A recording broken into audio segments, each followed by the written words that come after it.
The Empire of the Ferocians. Audiobook.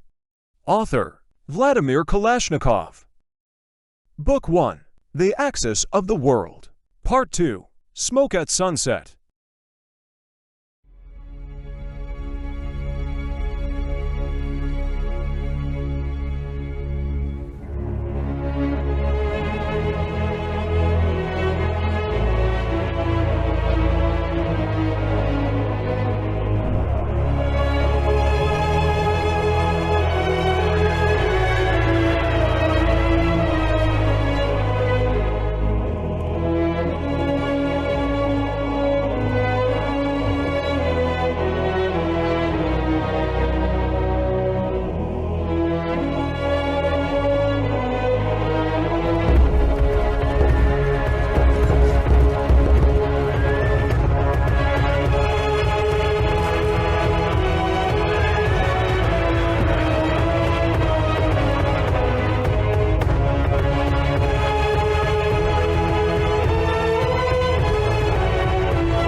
Smoke at Sunset.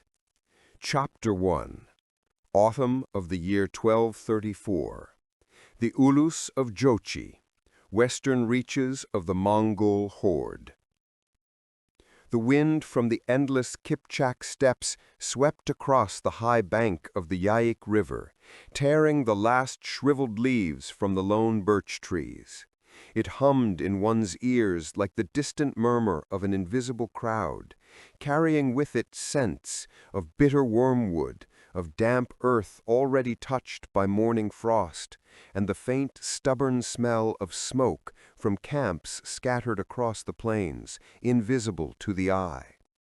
The air was transparent and cold, like a honed blade, and in its crystalline clarity, every tree, every hill on the opposite shore stood out with unnatural, almost frightening sharpness.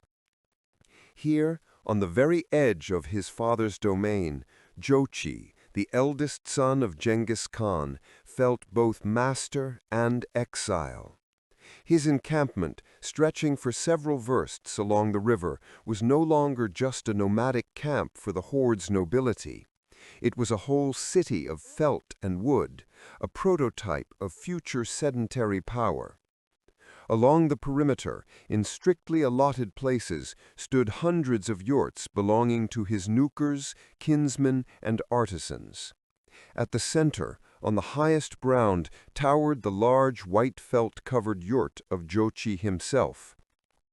Beside it, defiant and unfamiliar, the log frame of a future dwelling was already rising, a Khan's whim, an idea suggested to him by captive Russian and Bulgar architects.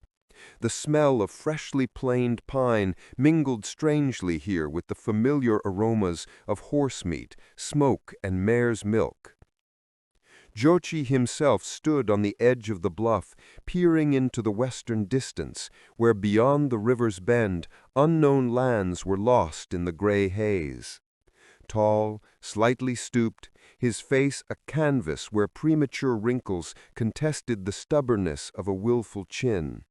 His warm, wolf-fur coat was thrown open, as if the piercing wind, which tore gray strands from the mane of his tethered argamak nearby, held no fear for him. "They there in Karakoram think I am at the edge of the world," flashed through his mind, a thought as bitter and familiar as the taste of old kumis. Chagatai beats his chest, guarding the Yasa. Ogedei drinks with the Noyons. Tolui drifts somewhere in the clouds near father. But for me, this edge is the beginning of a new world, which I must either conquer for the horde, or— He did not let himself finish the thought. The idea of "or" was too dangerous. It was fed by the whispers that had dogged him since childhood, the Merkit seed. Even his military successes, even his loyalty to his father, even this Ulus entrusted to him, none of it could fully silence the gloating whisperers in the camp of the great Khan. This ulus was both a mark of trust and a place of exile. His gloomy thoughts were interrupted by a distant yet distinct drumbeat of hoos. From the north, along a barely visible path winding between the hills, a rider was galloping at full speed towards the camp. Even at a distance, it was clear his horse was spent, and the messenger himself was clinging to the animal's neck, fused with it in a single desperate effort. This was not a messenger from the east, not from his father. This was a herald from those very unknown lands that lay beyond the river. Jochi did not move, only his eyes narrowed, becoming like those of a predator sighting its prey. He waited. A few minutes later, the rider, raising a cloud of dust, reined in his lathered horse at the edge of the camp. The guard nukers let him pass without a word. The horse's disheveled mane and the dust on his clothes showed his news brooked no delay. The messenger, barely dismounting, nearly collapsing from fatigue, crawled towards Jochi and, reaching him, pressed his head to his boots. "Khan!" His voice was hoarse from road dust and wind. "News from the Volga!" He nodded silently, letting him catch his breath. He saw how the messenger's tired hands, clutching the tough grass, trembled. "Speak, slowly and in order." "The Bulgars," he swallowed a lump in his throat. "The Bulgars are stirring again, more than before. Their merchants in Sudak and Azak are openly buying iron, armor, the best blades from the Franks. Not goods, but weapons.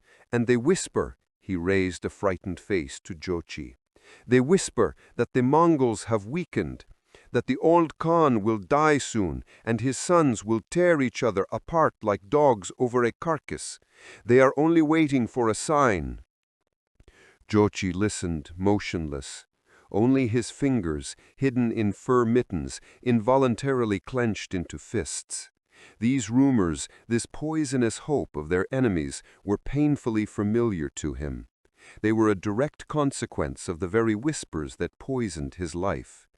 "You see," these news seemed to say, "even Bulgar shopkeepers know that Jochi is unreliable, that the horde will crack because of him." "Who else is whispering?" he asked, quietly, but in a tone that made the messenger straighten up involuntarily, sensing in the silence not weakness, but a restrained storm. They say that Prince Yuri Vsevolovich Vladimir is secretly in contact with the Bulgars. His envoys were seen in Bulgar. They want to strike at us together before we recover. They think you, Khan, will not receive help from Karakorum." Jochi slowly turned and looked west again.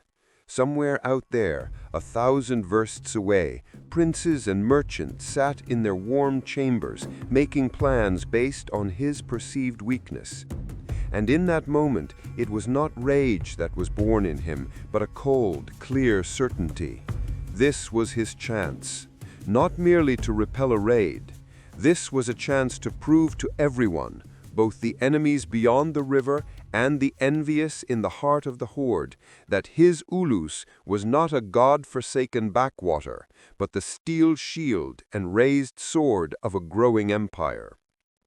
That he did not wait for favors from Karakorum, but he was able to shape fates and punish those who doubted the strength of his father and his own.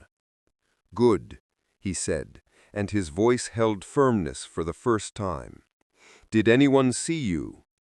"No, Khan. I hid as I was taught. Changed horses at the relay points." "Excellent. Go and rest. Feed your horse. Tell Batir to give you the fattest ram. At dawn tomorrow you ride back. Tell our spies, let them keep their eyes and ears open, but do not move. Let the enemy think we are blind and deaf. Soon we will give the Bulgars and princes such an answer that they will forget the road to Sudak forever."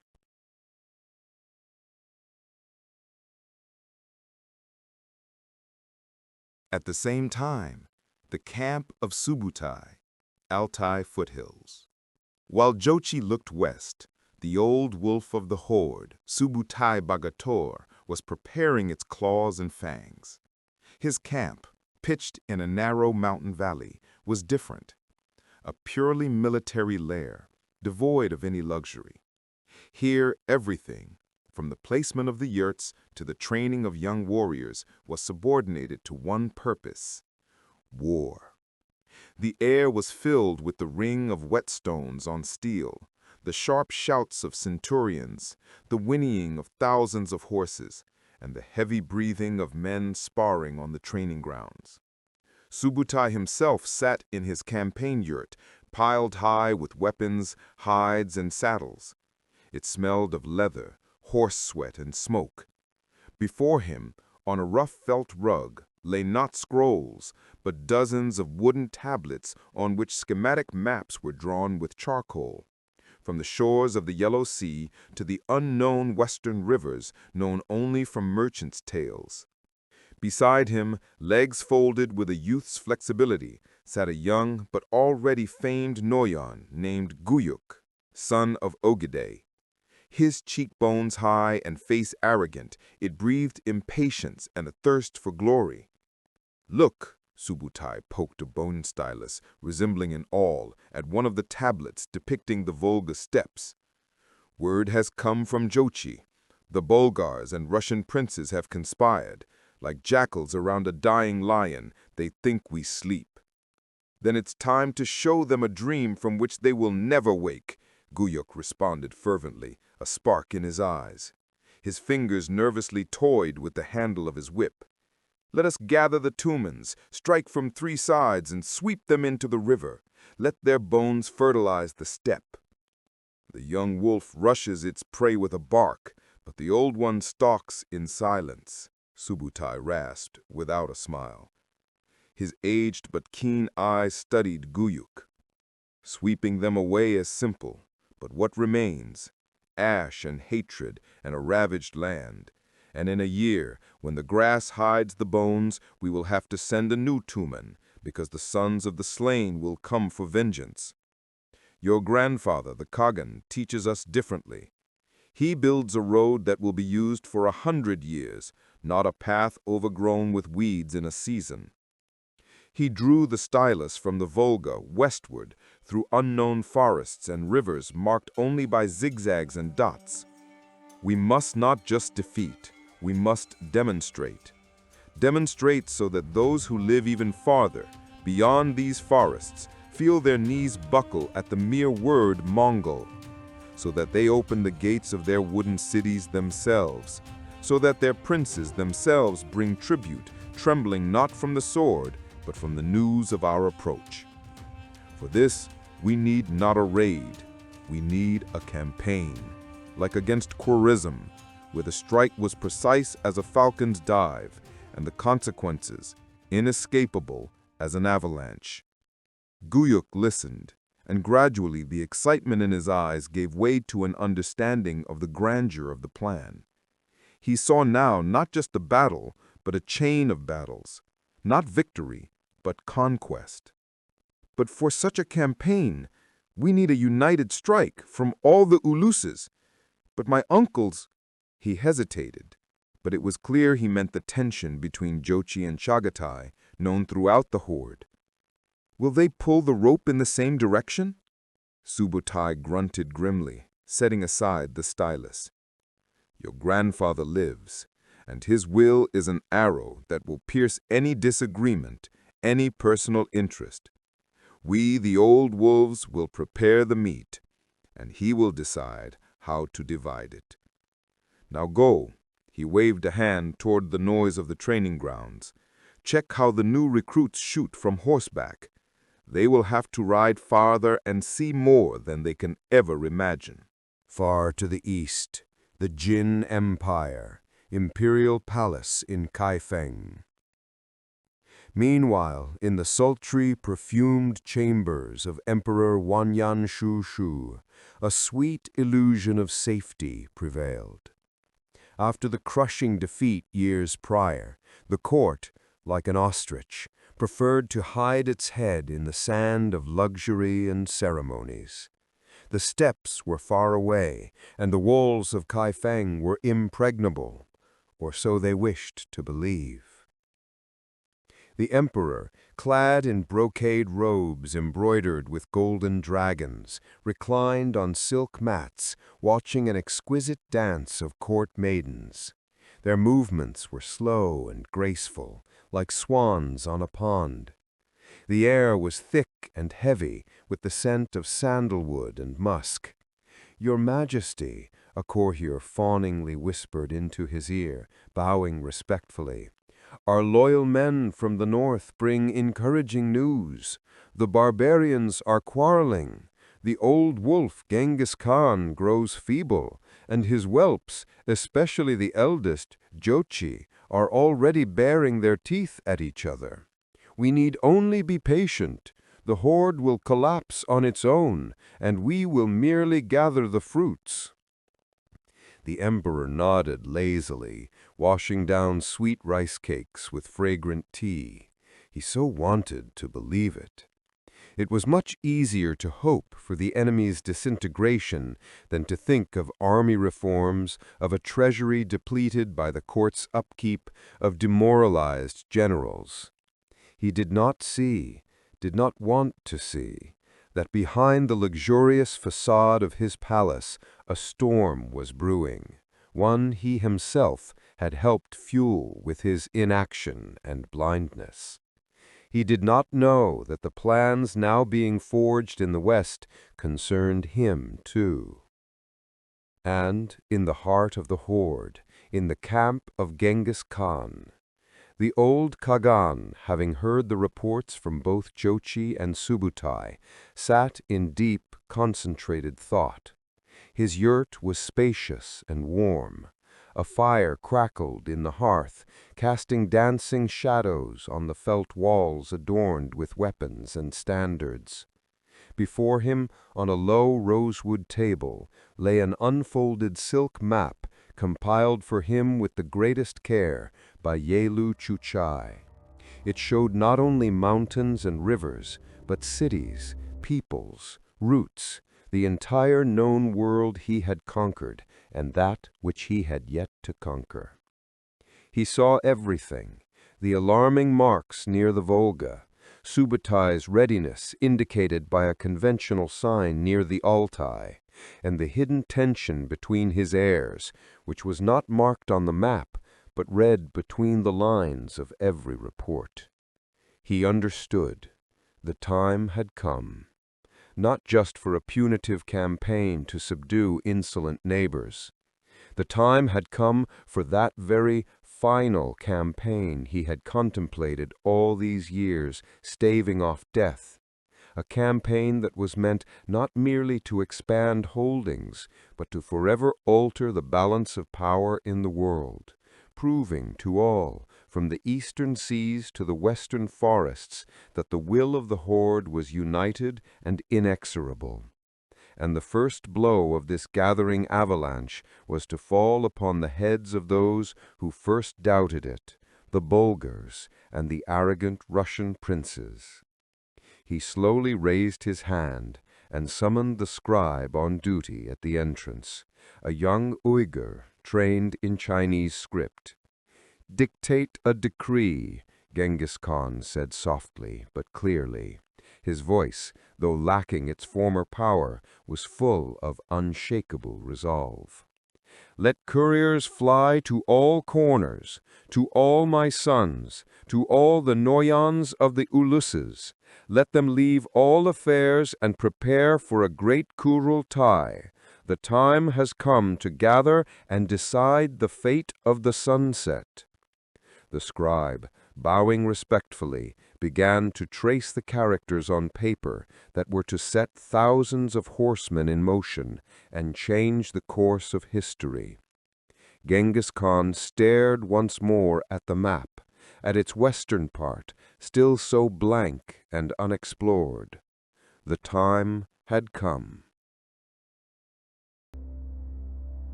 Chapter 2. The midwinter of 1235 was exceptionally severe. The steppe, from the Orkhon to the Altai foothills, lay under a shroud of snow that sparkled like scattered diamonds under the low sun.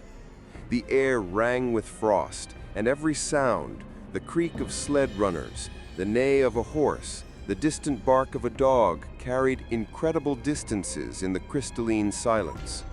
At such a time, life grew still, contracting around the hearths, and only the wisp of smoke from the yurt's roofs testified that the great steppe was not extinct, but merely holding its breath before a new spring and new campaigns.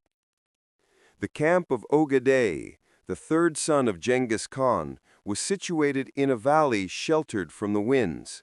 It was no mere military lair, but a true administrative center for the nascent empire. Hundreds of yurts stood in concentric circles, forming a vast aiel. The outer circle was for simple warriors and their families, the middle one for noyons and officials, the inner one for the Khan's retinue and honored guests. The yurts were thoroughly insulated, their edges banked with snow for warmth, and some, particularly those belonging to the Chinese officials of Yelu Chuchai, already had attached log vestibules, a sign of the gradual transition to a sedentary life. At the center of this steppe city rose the white ceremonial yurt of Ogedei. Its felt walls were adorned with intricate appliques depicting hunting scenes and mythical beasts. At the entrance, despite the bitter cold, stood two keshigtans, warriors of the imperial guard in full battle regalia, their faces immobile, their breath pluming in the frosty air. Inside, a unique microclimate reigned. The air was thick and warm, saturated with aromas, the smoke of burning dung, the smell of boiled mutton from a copper cauldron in the corner, and the subtle, barely perceptible scent of sandalwood delivered from the farthest of lands. Ogedei himself sat on a low wooden saddle covered with a tiger skin. He was dressed in a simple but sturdy robe of dark blue cashmere, girded with a leather belt bearing a silver buckle. His face, full and calm, with a heavy yet intelligent gaze, expressed not so much belligerence as a deep, calculating wisdom of a ruler. Beside him on the felt rug sat his senior wife, Botoki, a woman with a gentle yet firm face, occupied with sewing. Her presence at this male council was a mark of special trust and her own influence. Before them, heads bowed, stood the petitioners. On the right was a Mongol noyon named Borokhul, a man of about 40 with a face weathered by steppe winds. His clothing of sheepskin was practical but not rich. On the left was the Khwarezmian merchant Abdullah Bai, a portly man in a long striped robe, with rings on his plump fingers. He smelled of expensive spices and foreign lands. "Speak, Borokhul. You were the first to raise your voice," Ogedei permitted, his voice low and measured. "Khan Ogedei!" The noyon struck his chest, and his voice sounded loud and aggrieved in the yurt's silence. "The matter is clear as day. This peddler led a caravan from Khwarezm through my lands. By the yasa and by the treaty sealed by your father himself, I have the right to a tenth of the goods for protection from bandits until the crossing of the Irtish. But he, this camel spider, gave me only a fifth of the tenth. He claims he was robbed by Bulgar bandits near the Volga fords. Where is my share? My warriors risked their lives guiding him through the Kipchak lands. I must feed my families." Ogedei slowly shifted his gaze to the merchant. His fingers silently toyed with the bone tiles on the writing set, gifted to him by Yelu Chuchai. "Your turn, Abdullah Bai. What do you say?" "O magnanimous and wise prince," the merchant began, wringing his hands with an artfulness that seemed part of his profession. "There is a grain of truth in the brave noyon's words, alas, not the whole truth. Yes, the treaty is sacred, But am I, your worthless slave, to blame that the tumens of your brother, the valiant Jochi, cannot subdue the vulgar freebooters? My camels were indeed attacked at the shallows. I lost 30 bales of silk and silverware. I myself barely escaped with my life, having bribed them with my own ring. How can I give what I simply do not have? I am on the verge of ruin as it is." Ogedei listened without uttering a word. His gaze slid over the faces of the present Noyons and officials. He saw not just a dispute over tribute. He saw a crack. Rumors of the tension between him and his brothers, especially between Jochi and Chagatai, were already having their effect. The authority of the central power was beginning to falter at the edges. Noyon, sensing weakness, were beginning to act willfully, and merchants, the financial lifeblood of the growing state, were growing fearful. This was more dangerous than any enemy raid. A long pause ensued, broken only by the crackling of the fire in the hearth. Finally, Ogedei lifted his head. "Boroghul," he said firmly, "you will receive your full 10th, but not from Abdullah's goods. It will be paid to you from my personal treasury, because you are right. The treaty, sealed in my father's name, is sacred. It must be honored, or everything will crumble." The Noyon, not expecting such a turn, widened his eyes, but, catching Ogedei's firm gaze, bowed his head respectfully. "And you, Abdullah," Ogedei continued, "you will not bear the loss. The value of your plundered goods will be reimbursed to you, also from my treasury." The merchant gasped and fell to his knees, touching his forehead to the felt floor. "O great Khan, but for what such mercy? I do not deserve it." "You deserve it for speaking the truth." Ogedei's voice grew louder, and his words were now addressed to all present. "You said the roads have become dangerous. That is the truth, and it is the Mongols' shame. A disgrace we must wash away, not with silver, but with steel. A merchant should not tremble for his goods under the protection of our spears. Tomorrow, riders will gallop to the camp of my brother Jochi with my order to dispatch additional troops to clear the trade routes from Bulgar to the furthest Uluses. And you, Abdullah, tell all your guild brethren, trading with the horde is profitable and safe. And to whoever, be he Bulgar or our own bandit, dares to raise a hand against a caravan under our sign, we will cut out his heart and throw it to the crows." He said this without shouting, but with such icy conviction that a shiver ran down the spines of those present. This decision was brilliant in its simplicity. It saved face and authority for the Noyon, guaranteed the loyalty of the merchant class, and demonstrated the inviolability of the central power. It was not a military victory, but an administrative one, just as crucial in the building of an empire. At the same time, Vladimir, the prince's halls. Thousands of versts to the west, in the stone halls of Vladimir, Prince Yuri Visyevolodych, the atmosphere was entirely different. The terem, despite the birch logs burning in its huge stoves, was draughty. The air was heavy with the smells of wax, honey, and a slight mustiness emanating from the ancient stones. Prince Yuri, a man in his prime, with a thick, full beard and an authoritative but shallow gaze, sat at an oak table laden with drinking bowls and silver cups. Around him crowded his boyars, their faces worried, but more by petty squabbles than by great threats. "My prince," reported the gray-haired voivode Ponizaka, laying a birch-bark scroll with a hanging seal on the table.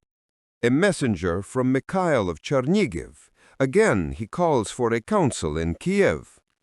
He writes that the steppe-dwellers are gathering their strength. The Jochi's tumens are drawn up to our very frontiers. He begs us to forget our strife in the face of a common calamity." Yuri pushed the scroll away with the tip of his knife, a smirking smirk, with contemptuous smirk, a smirk on his face.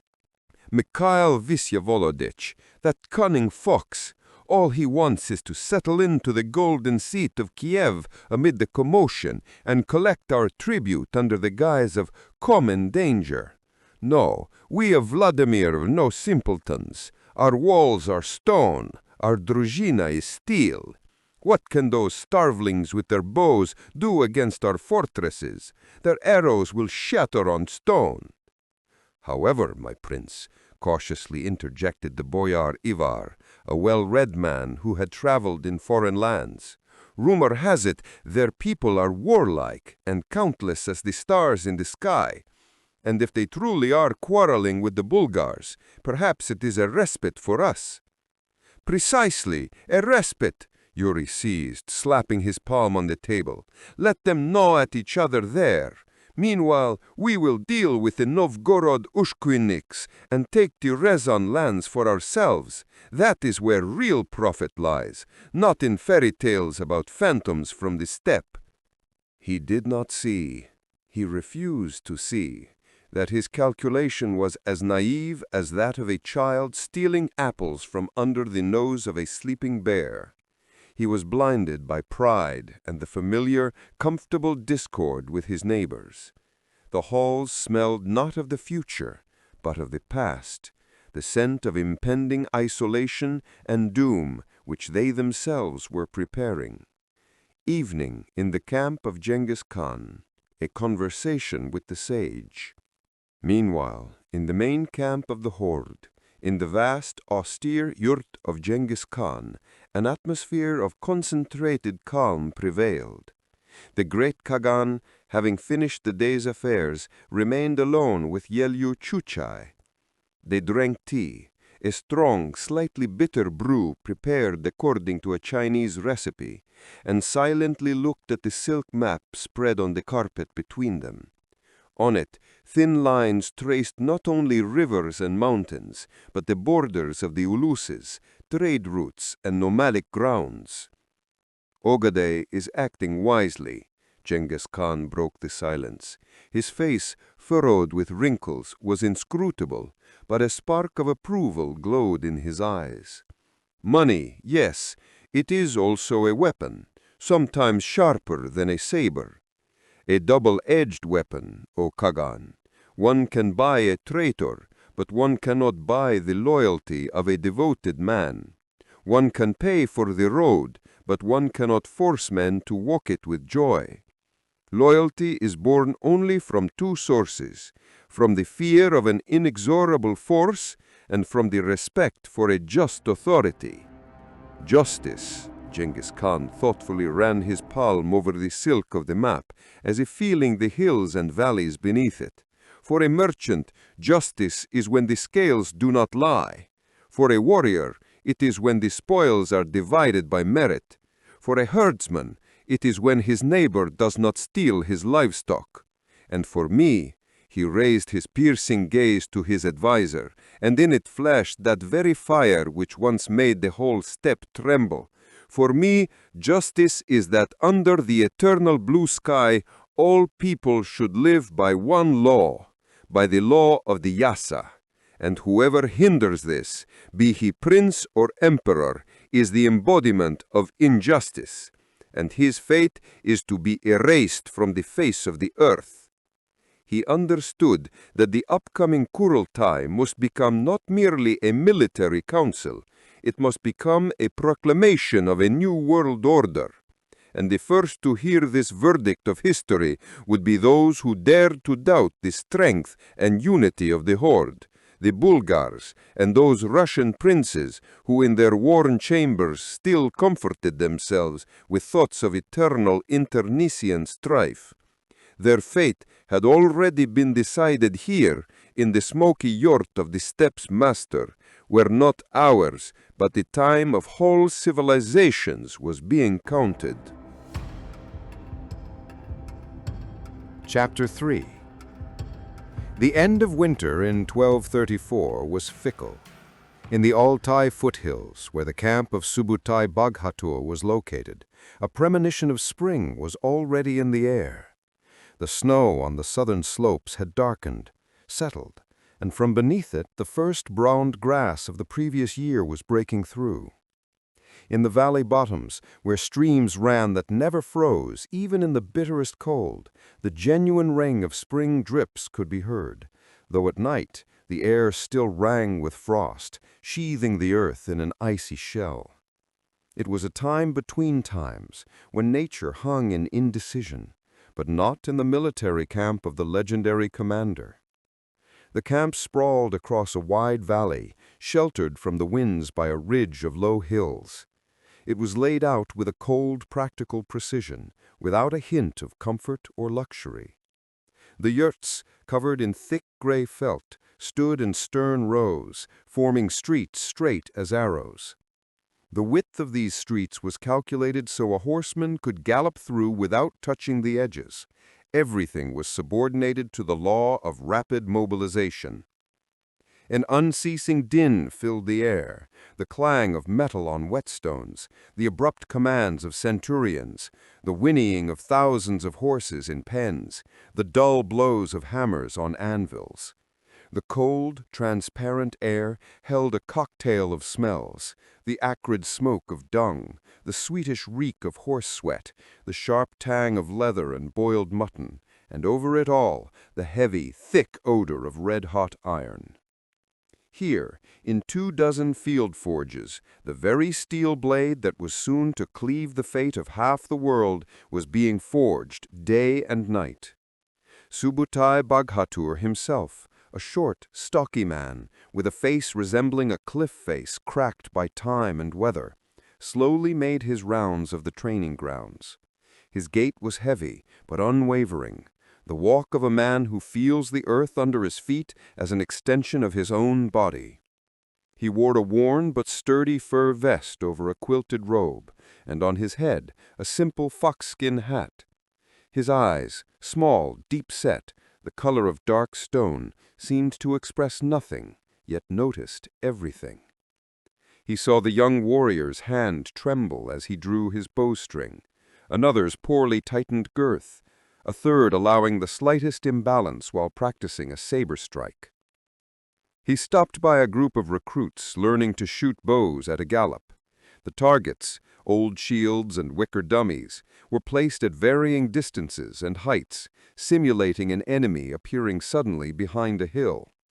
"Hey, Borsuk!" His voice, hoarse and sharp like the grating of iron, sounded suddenly, making everyone start. One of the youths, nervous from the presence of the legendary Baghatur, released an arrow that flew high into the sky, falling short of the target by nearly 50 paces. "Where are you aiming? At the sun? Trying to strike Tengri himself? A rider who cannot hit his target at full gallop is a dead rider, or worse, a burden to his squad which might be surrounded because of his miss. Again, and let every shot be as if it's the last of your life." Following Subutai like a shadow was the young Giyuk, son of Ogedei. The youth, brimming with health and ambition, struggled to contain his impatience. His cheeky face, with its arrogant gaze, expressed clear contempt for this meticulous work. "Why waste so much time on these foals, Baghatur? In real battle they'll learn faster. One big fight is enough to weed out the weak. Spring is coming, it's time to march. Let's drive these Bulgar dogs into the steppe and crush them like bugs." Subutai stopped, and slowly, like an ancient mechanism, turned his head towards him. His gaze was heavy and indifferent, like the gaze of fate itself. The young wolf rushes the flock with a loud bark, frightening the sheep and wasting strength. The old wolf stalks silently and severs the leader's throat with one bite. The whole flock falls into confusion, and he only has to finish them off. You think of glory, of the thunder of names. I think of victory. The difference between them is measured in rivers of our warriors' blood. To spill less of our own and more of the enemy's, We must sharpen our claws and fangs to a razor's edge. The campaign I have in mind will be unlike any before. We go not for plunder. We go to stay forever." He turned and strode with his heavy tread towards his campaign yurt, situated on a small rise in the center of the camp. Inside Subutai's yurt resembled a commander's headquarters or workshop, more than a dwelling. No decorations, only the bare essentials. On a rough table of unplaned boards lay not scrolls, but dozens of wooden tablets, on which schematic, yet incredibly detailed maps and plans were drawn with charcoal, ochre, and even blood. This was the fruit of years of painstaking intelligence work. A network of spies, merchants, and defectors Subutai had recruited and directed for years. "Look," Subutai jabbed his gnarled, scarred finger at one of the tablets, depicting the lands west of the Volga. "You see these symbols? These are not just dots. These are Bulgar fortress cities, not tents in the steppe, stone and wooden walls, palisades and moats, and beyond them, forests, thick as the fur on a bear, and rivers wide as the sea and flood. We cannot simply let our horses gallop and rely on speed and fury. We must know every path where a rider can pass, know every ford where a cart won't sink, know every field where horses can graze, and every ravine where an ambush can be set. Our strength is in mobility, but blind mobility leads to the abyss. Intelligent mobility leads to victory." Gyuk, peering at the primitive yet meaningful drawings, began to truly grasp the grandeur and complexity of the plan. This was not a dashing adventure, but a giant, meticulously calculated war machine being prepared to launch. "So we will bypass their fortresses?" he asked, without his former arrogance. "No," Subutai answered shortly. "We will not strike at the walls. Walls can be broken with rams or taken by siege. We will strike here," he tapped his finger against his temple, "at the will to resist. The first blow must be so swift, so crushing, and so ruthless that the news of it will travel through all the surrounding lands faster than our fastest rider, so that the next city, hearing the fate of the last, feels not a desire to defend itself, but a freezing terror, so that its gates open before us by themselves, and its ruler comes out with keys and gifts, trembling from fear, not hatred." At that moment, a messenger entered the yurt without waiting for permission. His face was weathered, his clothes covered in dust and salt stains from sweat. He breathed heavily, smelling of a tired horse and a long road. This was a messenger from Jochi. "Baghatur, greetings from Khan Jochi and news from the Yaik. The Bulgars have grown utterly insolent. They are gathering a great army, boasting in every market that they will smash us to dust and roll like a wave of fire all the way to Karakorum. Their emir is sending letters to neighboring tribes, calling them to march against the steppe devils." Subutai listened without moving a muscle. Not a twitch crossed his stony face. Only deep in his eyes, like the reflection of distant lightning, did something flicker, vaguely resembling satisfaction. "Good," he said at last. "Tell my nephew Khan Jochi, let him strengthen his outposts, but not engage in a major battle. Let the enemy think we are weak and afraid. Let him gather his hordes.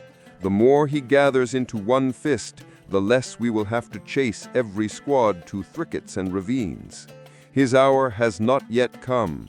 His hour will come when I give the signal." At the same moment, Great Bulgar, the palace of Emir Abdullah.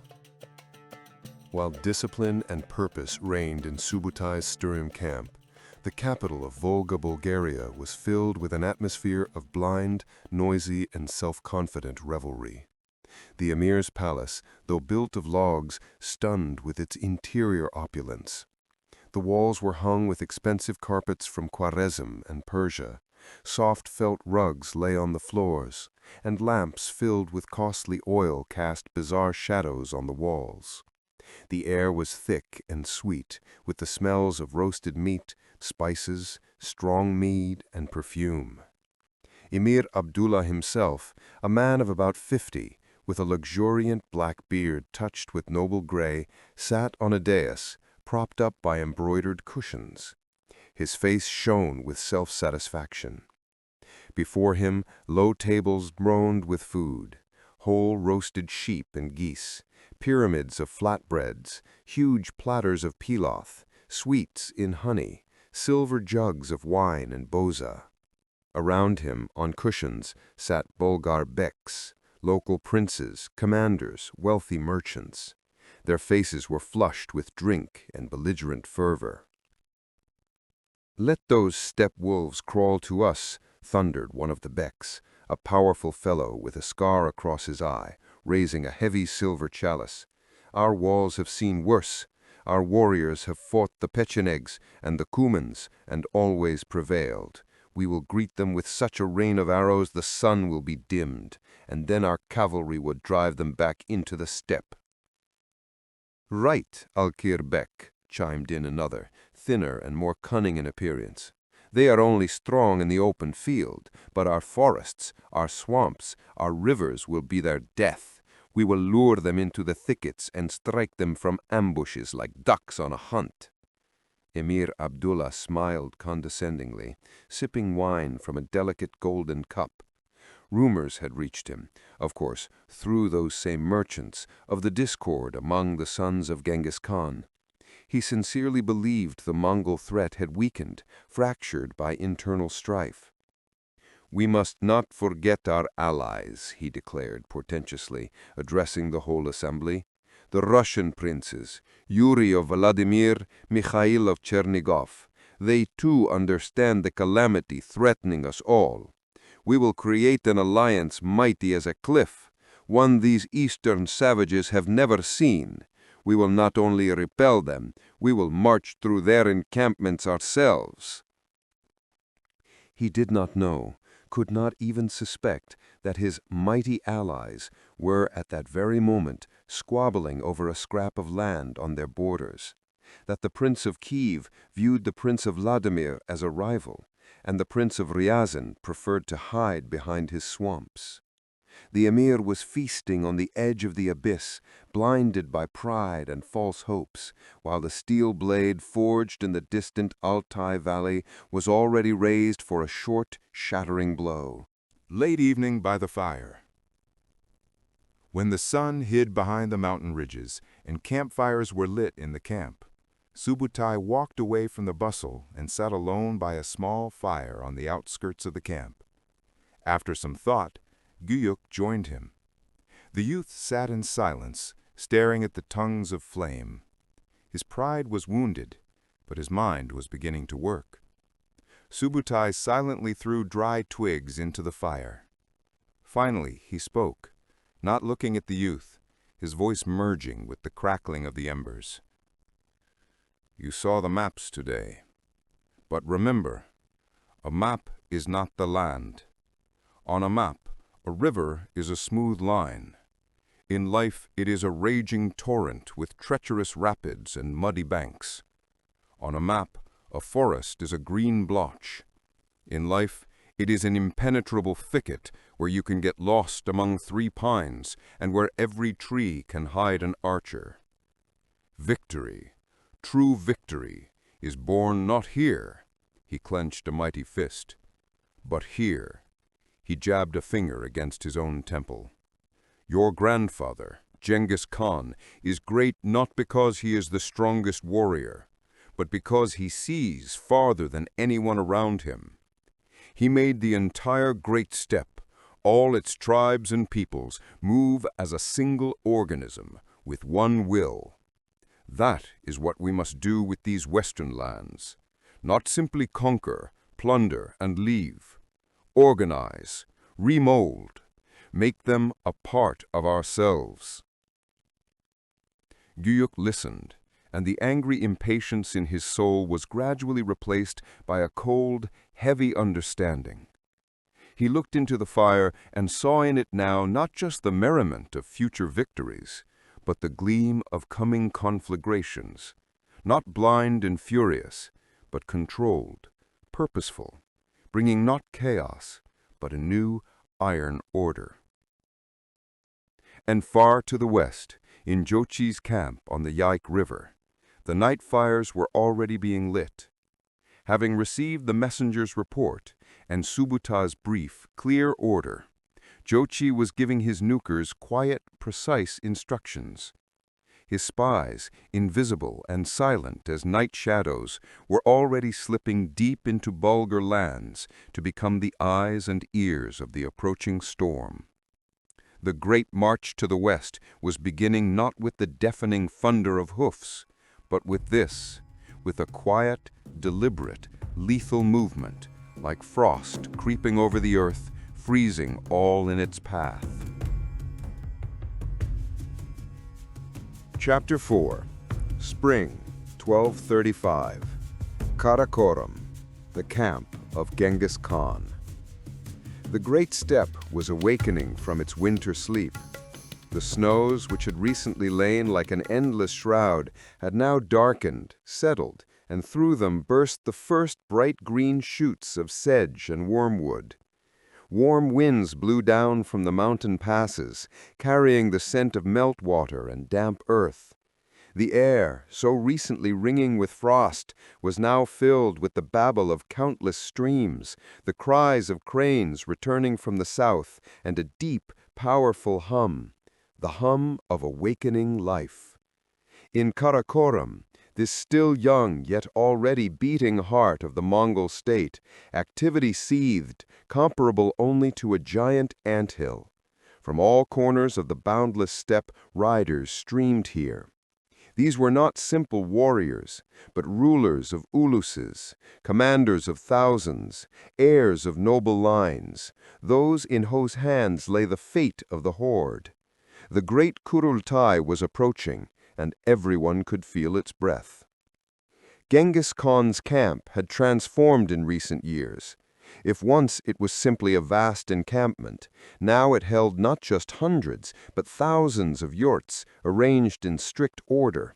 Next to them rose log structures, houses for Chinese and Uyghur officials, artisans' workshops, storehouses, merchant stalls.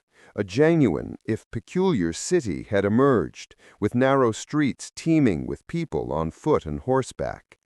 At the center of this boiling cauldron rose the great yurt, a colossal structure of many connected white tents crowned with a golden finial. Here the Khagan held his court, received ambassadors, and declared his will. Not far from this symbol of power, in a log house that was plain on the outside, lined inside with felt for warmth and quiet, a different atmosphere prevailed. It smelled not of horsemeat and smoke, but of wood, paper, ink, and the faint aroma of dried medicinal herbs which its owner added to his tea for mental clarity. This was the study of Yelu Chuchai. The advisor himself, lean and straight as a reed, sat at a low table piled with scrolls, wooden tallies inscribed with characters, and sheets of thin paper. His ascetic face, with thin lips and piercing eyes, was focused. He was not drawing up battle plans. He was calculating the cost of war. The door creaked, and Genghis Khan entered the room silently. The Khagan, despite his age, moved lightly and quietly. His appearance was always unexpected, like a sudden gust of wind. "Well, wise teacher," his low voice broke the silence, "have your numbers told you if we have the strength to crush the West?" Yelu Chuchai slowly raised his head from the scrolls. His gaze was clear and calm. "Strength, O Khagan, is a multifaceted thing. The strength of a saber is measured by the sharpness of its blade, the strength of a warrior by the fortitude of his spirit, and the strength of an army. He passed his narrow, almost feminine hand over the columns of figures laid out on the table. Is measured by these signs. The speed at which a war horse covers 100 li depends on whether it is fed oats or must make do with withered grass. The force of a catapult's blow depends on whether the carpenters have wood to repair it, and the blacksmiths have coal to temper its bolts. I am not counting the number of sabers, O Kagan. I am calculating what each step west will cost the horde. Genghis Khan, accustomed to simple and clear solutions, frowned.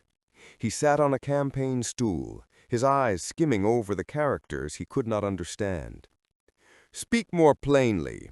My 2 men do not need gold to be victorious. Their strength is in their fury and speed. Fury and speed require fuel, Yelu Chuchai countered imperturbably. The campaign you envision will take more than a year. It is thousands of versts through unfamiliar, often hostile lands. We will need mountains of hardtack and dried meat, for we cannot always hunt. We will need thousands of spare horses, for even the iron horses of the Mongols will perish from fatigue and disease. We will need supply trains with coal for the blacksmiths, with wooden blanks for siege engines, of which we have few. We will need healers who know not only how to treat arrow wounds, but also how to fight the fevers of foreign lands. All this, he tapped his finger on a scroll, costs money, costs grain, costs livestock. War is not only battle, it is a giant, ravenous machine that must be constantly fed. I have all that in abundance. Genghis Khan waved his hand as if swatting a fly. All conquered peoples pay tribute. No, O Hagan, the advisor objected softly but inexorably. You have potential plunder that has yet to be taken, but to take it one must first make immense expenditures. If we lead all the fighting-age population of the steppe on this campaign, who will tend your countless herds? Who will raise the new generation of warriors? A victory achieved at the cost of exhausting the homeland is like a feast during a plague. Today you eat your fill, but tomorrow your house is empty and cold. Genghis Khan fell silent. He looked at the neat rows of foreign script, in which was contained a terrible, hitherto unknown power, the power of economy, the power of organization. He who had conquered half the world by force of arms was beginning to understand that there was a force of a different order. "What do you propose, then, sage?" he asked without his former condescension. "I propose that the war should feed itself," said Yelu Chuchai. "We must establish uninterrupted grain supplies from the conquered regions of northern China, create a chain of storehouses and granaries along the army's future route, in oases, at river crossings, in conquered cities. Make agreements with the merchant guilds of Khwarezm and Uigoria, so their caravans follow our tumens like vultures following a wolf pack, supplying them with all necessities for our silver. You are conquering not just lands, O Hagan. You are conquering trade routes, river arteries, flows of goods. And he who controls these flows controls the very life of nations. His power is more solid than that of the most fearsome conqueror." This thought, new and grand, settled in Genghis Khan's mind like heavy, pure gold. He saw that Yelu Chuchai were showing him the path to an empire that would outlive him, an empire built not on fear, but on order. Meanwhile, in the princely yurt of Ogadai, while Genghis Khan was learning the basics of imperial administration, in another, more comfortable part of the camp, in Ogadai's spacious, richly decorated yurt, an atmosphere of familial warmth prevailed. It smelled of clarified butter, fresh milk, and sweet flatbreads. Ogadai, having removed his ceremonial robe and wearing a simple quilted one, sat on soft felt rugs with his youngest son, the little Kublai, on his lap. The child, with a serious expression, was trying to reach the bone pieces on the chessboard set before his father, a game Ogadai had adopted from Muslim merchants and come to love for its strategic depth.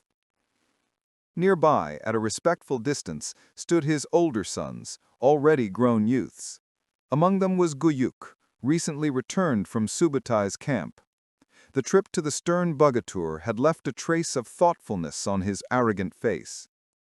"Father, is it true the Kurultai will decide on the great campaign?" he could not help but ask, breaking the silence. "It is true." Ogadai did not look up from the chessboard, moving a piece. "We will decide the matter of the campaign to the west." "And will we go? Will we fight alongside Uncle Subutai?" "Fight?" Ogadai finally looked at them, and a smirk flickered in his calm eyes. "Fighting is the simplest thing, like swinging a saber. It is far more difficult to decide where to get 1,000 sabers for those who will do the swinging. Who will ensure the supply trains have enough arrows and horseshoes when the army is 1,000 versts from home? Who will negotiate with the rulers of cities who would prefer to open their gates rather than doom their people to death?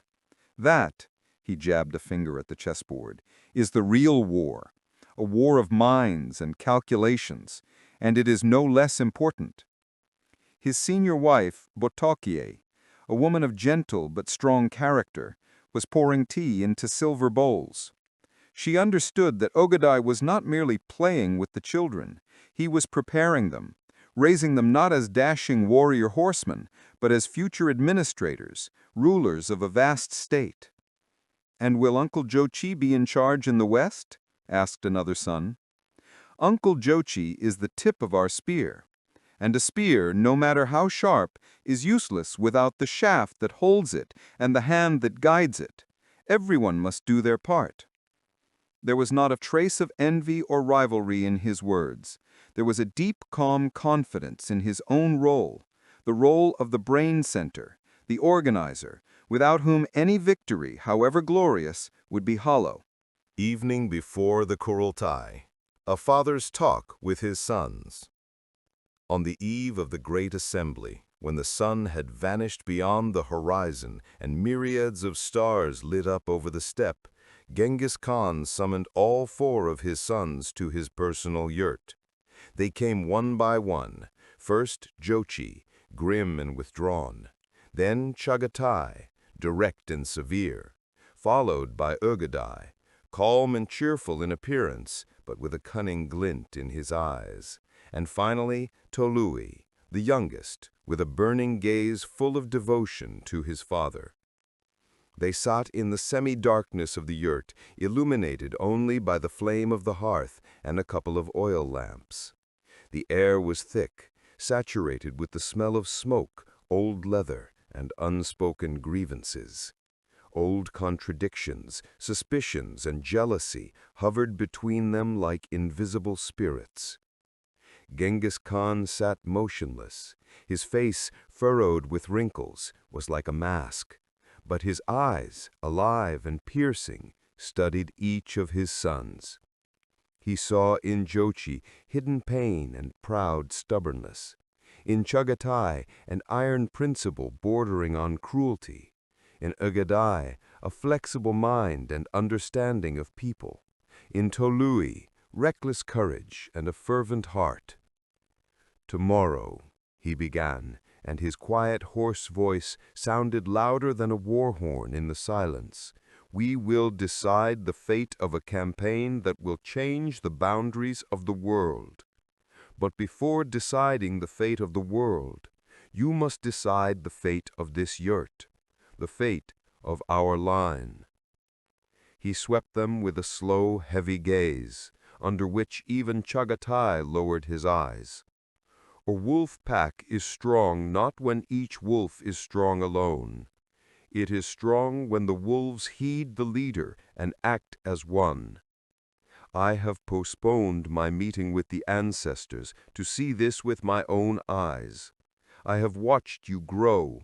I have seen the strength awakened in each of you. But now I do not need your scattered strength. I need your strength forged into a single steel blade. Jochi," he looked at the eldest, "your will and your tumens in the west are the tip of our spear. Chagatai, Your loyalty to the law of the Yasa is the shaft that will keep that spear from breaking at the first blow. Ugadai, your mind and your calm are the hand that will guide the thrust without fuss or error. And you, Tului, your devotion and your heart are the force that will beat in the chest of every one of our warriors, inspiring them to feats of valor. He slowly rose to his feet, and his shadow, huge and majestic, danced on the felt walls like a living entity. If you pulled the rope in different directions, the first strong enemy will overthrow and trample you. But if you harness yourselves together and ride by the will of your Father, under one banner, with one mind, no force under the eternal blue sky will stand against you. The choice is yours. But remember my words. He who raises a hand against his brother raises a hand against me, and against the great work we began here in the heart of the great steppe. This night spent in silent contemplation was perhaps more important than all the debates to come at the Kurultai. In it was decided that which defied all of Yaluchuchai's numbers and all of Subutai's maps, the unity of blood and will on which alone an empire could stand. And outside the walls of the Khan's yurt, in the dark spring steppe, a distant but inexorable hum could already be heard, the hum of thousands of voices, the hum of history, ready to turn its page. Chapter 5. Spring 1235. Karakoram, the Valley of the Great Assembly. Dawn found the valley already teeming with life. The sun, rising over the eastern ridges, gilded not only the peaks of distant mountains, but also the endless sea of felt roofs spread across the rolling plain. The air, pure and cold like a honed blade, rang with thousands of sounds, merging into a powerful, continuous hum. It was the hum of an awakened colossal force, the hum of the great steppe gathered as one. From all corners of Genghis Khan's vast domain, they streamed into this appointed valley near Karakoram. Rulers of uluses, noyons of thousands, famed Baghaturs, gray-haired elders of noble clans, and young warriors thirsting for glory. They arrived on short, hardy steppe horses, in armor of leather and shining lamellar, with bows on their backs and sabers at their sides. Some came from the damp foothills of the Hingan, bringing the scent of pine and taiga herbs. Others from the scorching sands of Khwarizm, carrying the dust and bitterness of wormwood. Others from the banks of wide rivers, smelling of water and fish. The valley was a grand spectacle. According to ancient custom, the assembled were arranged in a huge ring, at the center of which remained an empty circle, the sacred space for the council. At the very heart of this circle, on a low artificial hill, stood a gigantic white tent, stitched together from 9 large yurts. Its felt walls were adorned with intricate appliques depicting dragons, snow leopards, and flying falcons, symbols of power and victory. Before the tent, planted in the earth, stood 9 standards with snow-white horsetails, the signs of the Kagan's supreme authority. Nearby, set slightly apart, was the modest field chancellery of Yelu Chuchai, where several Uighur scribes prepared scrolls and brushes to record the historic decisions. The smells hanging in the valley were thick and layered. Smoke from thousands of fires roasting mutton and cooking besh barmak. The pungent aroma of fresh kumis and ayran. The spicy scent of expensive incenses delivered from distant lands for the nobility, and over it all the eternal, familiar smell to every nomad of horse sweat, leather, and dust. The appearance of Genghis Khan was staged with the greatest solemnity. When the sun rose above the horizon, a procession emerged from the white tent. At the front, walking with a measured, firm stride, was the Lord of the Steppe himself. He seemed focused and calm, his face furrowed with wrinkles resembling an old map of great campaigns. He wore a simple but snow-white robe, girded with a golden sash, and on his head a tall hat of sable. To his right, observing strict hierarchy, walked his 4 sons. Jochi, tall and slightly stooped, his face bearing the stamp of eternal bitterness, but now illuminated by the importance of the moment. Chagatai, straight and hard like a blade, walked with unshakable confidence. Ogedei, portly and good-natured in appearance, but with a cunning glint in his intelligent eyes, walked lightly. Tolui, the youngest, blazing with inspiration, looked at his father with adoration.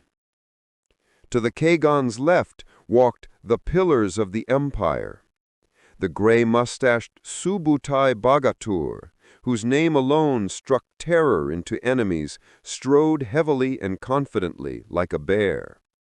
Next to him was the loyal Mukalai, his face weathered by steppe storms, expressing only devotion. And finally, standing out sharply against the Mongol nobility in his long silken robes, walked Yelu Chuchai. His ascetic face was imperturbable, and the gaze of the scholar slid over the crowd as if assessing not people, but historical circumstances. When Genghis Khan ascended the hilltop before his tent and turned to face the assembly, the powerful hum filling the valley began to subside. First, those closest fell silent. Then a wave of quiet rolled out to the edges of the enormous circle. Within minutes, an absolute, deafening silence prevailed, broken only by the whinny of a delayed horse somewhere in the distance and the rustle of wind in the grass. Thousands upon thousands of eyes, narrow as slits and wide round, young, blazing with fire, and old, faded but wise, were fixed on one man.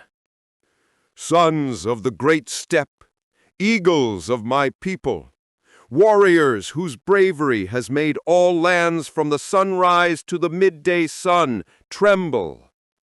Genghis Khan's voice, low and hoarse, yet incredibly strong, carried over the valley, reaching the farthest rows. He did not shout, but every word was minted and clear. "We have gathered here today not to listen to sweet speeches and drink kumis. We have gathered to heed the will of the eternal blue sky and to make a decision that will determine the fate of our children and grandchildren for 100 years to come." He paused, letting his words penetrate the consciousness of every person in that vast throng. His gaze slid over faces, recognizing some, noting others. "In the east, we have brought the Tangut kingdom to submission. In the south, we have broken the pride of the Jin Empire. Their wealth flows into our treasury. Their peoples learn to live under the shadow of our law, the Yasa. But there, in the west," he waved a hand towards the setting sun, "there are still peoples who know neither our might nor our justice. They live in internecine strife, like dogs fighting over a bone. They build stone walls, thinking it will save them. They are rich in gold and bread, but poor in unity and courage. And they do not offer us friendship. They send us mockery and threats." A low, approving rumble rolled through the ranks of the assembled. People glanced at each other, gripping the hilts of their sabers. Genghis Khan raised his hand, and silence fell again, deeper than before. "Before, we went on campaigns to seize livestock, women, and gold, so that our families would not know hunger. But now our cause has become greater. We bring them not merely a sword bearing death, we bring them a law bearing order. Under our hand, their endless wars will cease. Under our sign, trade routes will become safe from bandits. Their peoples will learn what true strength is. Strength born not in stone walls, but in the boundless steppe, under the open sky. They will learn what true peace is, peace bought at the price of our will. He turned to his sons and companions standing behind him. But one wolf, even the strongest and cleverest, cannot herd a large drove of cattle. For that, a pack is needed. A pack where each knows his place and his task, where the strength of one is multiplied by the strength of another. I have long pondered and decided how to distribute our forces. He called the names, and each name sounded like a verdict carved on the tablets of history. Jochi, my firstborn, you whose camp is already looking west like a sentinel on the border. You shall lead the striking force of our Tumans. Your warriors shall be the steel blade that cleaves any enemy stronghold. Your task is to shatter their military power. Subutai, my sword, my right hand. You, before whose wisdom the most cunning enemies have retreated, you shall be the strategist and advisor to Jochi. Your task is to direct the blow so that it is swift and irresistible, so that the enemy has no time to recover. Chagatai, my guardian and keeper of the law, your loyalty to the Yasa is harder than granite. You shall ensure order in all conquered lands. Your justice will be severe, but honest. Let no one dare to doubt the power of our law. Ogedei, my rear and my support, your mind sees farther than the aim of the best archer. You shall provide our army with all it needs, bread for the warriors, fodder for the horses, arrows for the bows.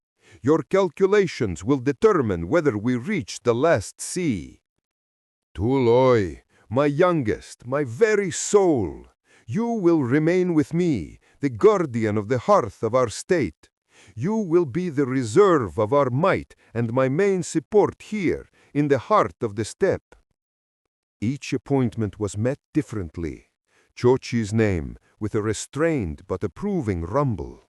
Subutai's name, with loud shouts and the beating of weapons on shields.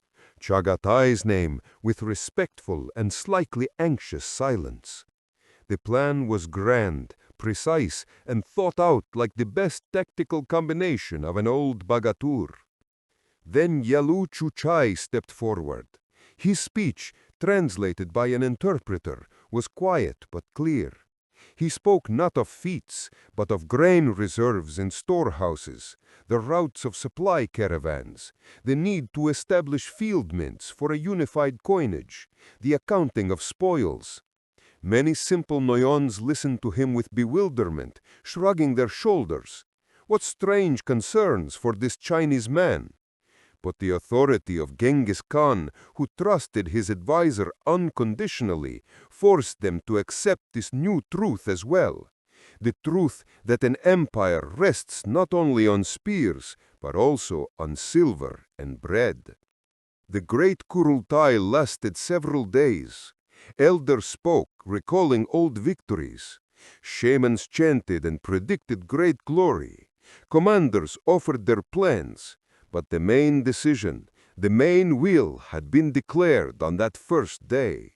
The flywheel of the great march to the west had been set in motion. Nothing could stop it now. In the evening, when the assembly had dispersed to their encampments and fires were lit in the valley, Genghis Khan remained standing on the hill before his white tent. He watched the lights disappearing into the nocturnal darkness. They were lost in the distance, like stars scattered across the hillsides. "Well, father, Tuloy asked quietly, approaching from behind. "Are you satisfied with the day? Will it be easy for you to send your brothers on such a long journey? A river, to reach the sea, must start as a small stream. Today we have opened the source for a new great river. Now its flow cannot be stopped. It will flow only forward, through forests, through mountains, through foreign kingdoms, all the way to the last sea." And high in the dark sky above them shone cold, indifferent stars. They had seen peoples born and die, kingdoms rise and fall. And now they saw how in the heart of Asia a force had been born that was destined to change the face of all Eurasia. The stars kept their silence. Chapter 6. Late spring, 1235, the outskirts of Karakoram. The air and the steppe hummed with tension, like a bowstring drawn to its limit before the shot. From the day the final speeches of the great Kurultai had faded, life in the Mongol uluses had transformed beyond recognition. The measured rhythm of nomadic life, for centuries subject to the changing seasons and the movement of herds, was replaced by a feverish, purposeful activity. The giant organism of the steppe had been set in motion, obeying a single will. From the valley of the assembly, endless lines of riders and supply trains stretched out to all points of the compass. This was not a chaotic flight or a spontaneous migration. It was a majestic and fearsome redistribution of force. Roads, once visible only to the experienced eye of a nomad, were now trampled by thousands of hooves and wheels into clear corridors stretching to the horizon. The dust raised by this armada hung in pillars through which the sun shone with a murky crimson light. The sounds merged into a continuous roar, the creak of countless cartwheels, the neighing of tens of thousands of horses, the muted commands of centurions, the rhythmic blows of hammers on anvils in field forges, the lowing of select cattle being driven west to feed the army. The smells combined into a thick cocktail, dust and sweat, the smoke of campfires, the scent of mutton roasting on coals, the pungent aroma of kumis, and the sweetish smell of pressed tea, which the Mongols had learned to value above gold. Jochi's camp, the Yaik River, a month and a half after the Kurultai. Jochi's camp, already a major military center, had swelled to unprecedented size, becoming a veritable city of felt and leather. From the high hill where Jochi's spacious yet austerely furnished yurt stood, a view opened that could stagger the imagination of the most battle-hardened warrior. The camp sprawled for many versts along the river, and even the keen eye of a falcon could not take it in entirely. Thousands of yurts stood in neat squares, 15 for every 100 men, 150 for every 1,000. Between them snaked wide streets, measured with such precision that a flood of horsemen could gallop through without creating a crush. To the side, countless herds stirred, war horses, spare horses, horses for food. Near the river, hundreds of field forges smoked, where arrowheads, horseshoes, sabers, and parts for siege engines, the plans for which Subutai had brought with him, were forged day and night. Jochi himself stood on the hilltop, his hands resting on his long, silver-adorned belt. His face, usually bearing the imprint of a deep, festering bitterness, was today like a strung bow, tense and focused. He felt the incredible weight of the responsibility placed upon him, but in that weight there was also a bitter, hard-won pride.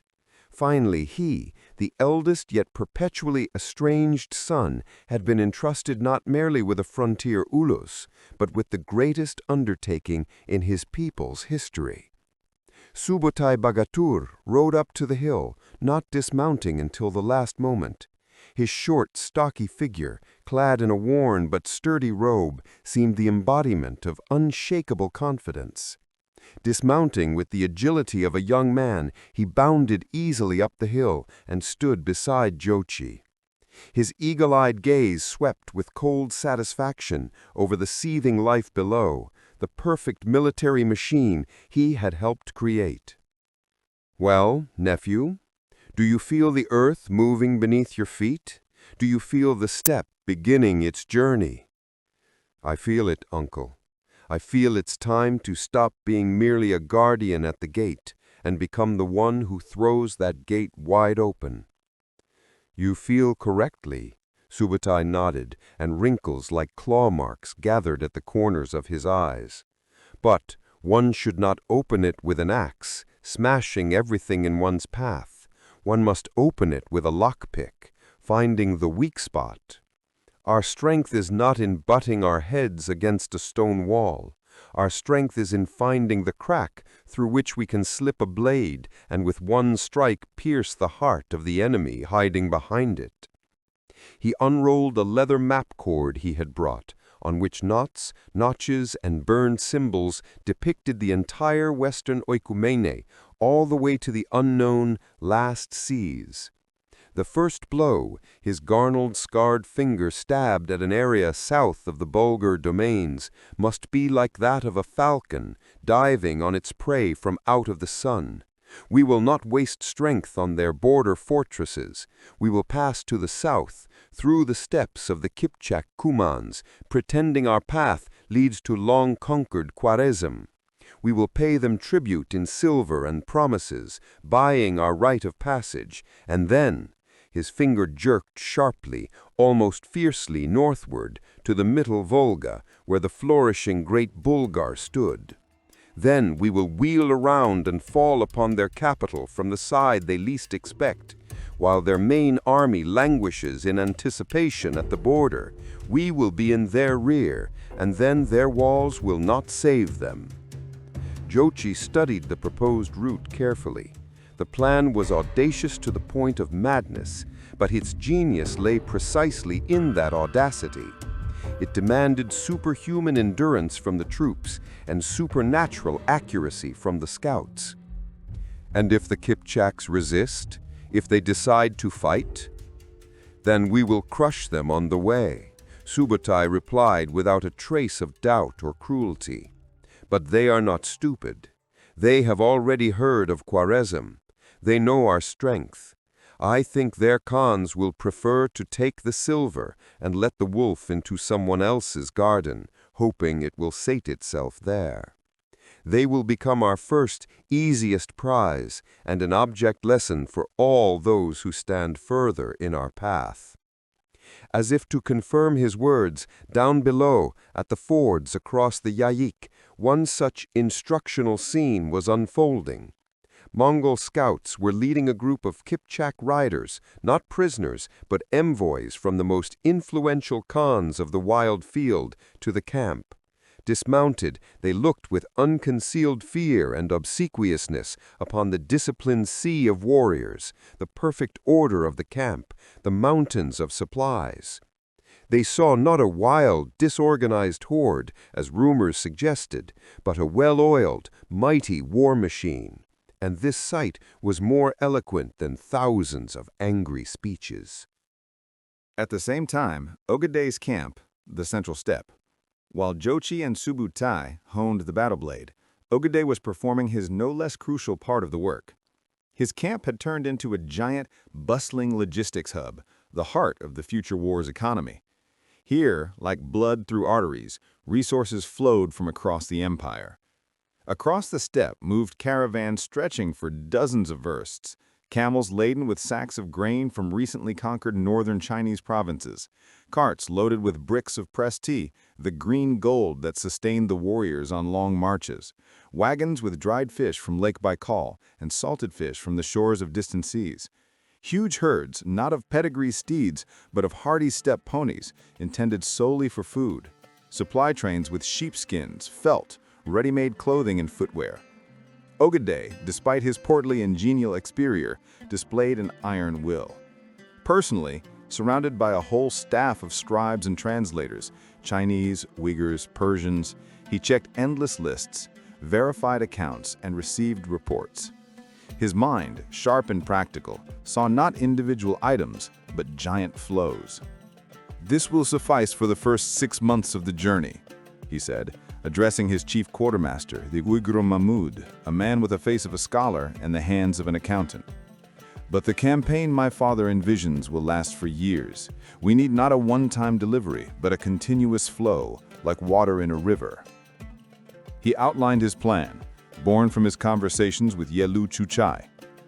"Conclude treaties with all the major merchant guilds of Khwarezm, Uguria, even with the Chinese trading houses. Let their caravans follow our army at a distance of 1 or 2 days' march. We will buy all necessities from them for silver, and they will receive our protection and the exclusive right to trade in all newly occupied lands. The war must feed itself, not exhaust its own land." It was a brilliant solution, turning an army of conquerors into a self-sustaining organism. The departure. Several more weeks passed. The steppe had turned completely green, filled with flowers and grasses. And the day came when the giant mechanism finally began its definitive movement. Early in the morning, as the sun just touched the hilltops with gold, a long, mournful sound from a huge conch shell trumpet swept through the camp on the Yayak. Others echoed it, and soon the air was filled with a rumble like the growl of an awakened beast. It was the signal to depart.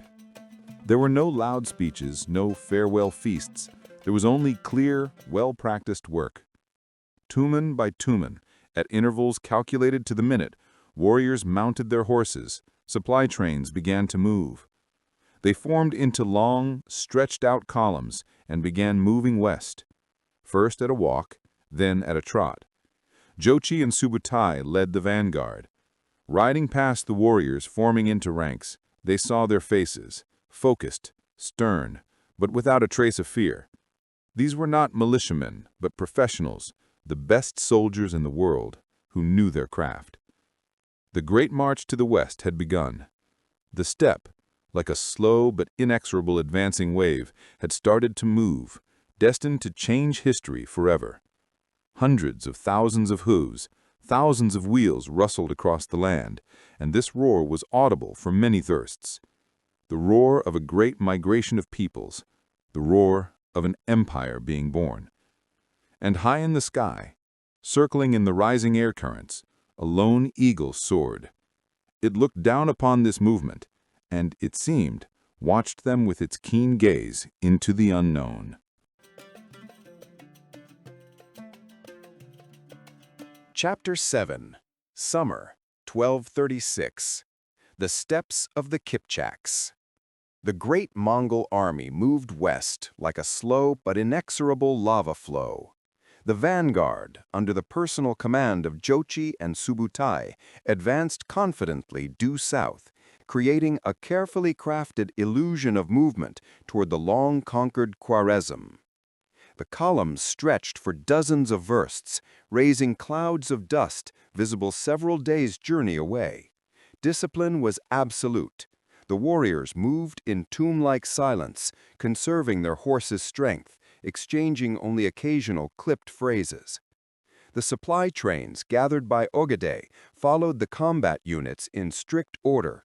Fodder carts first, then wagons with weapons and equipment, followed by food supplies.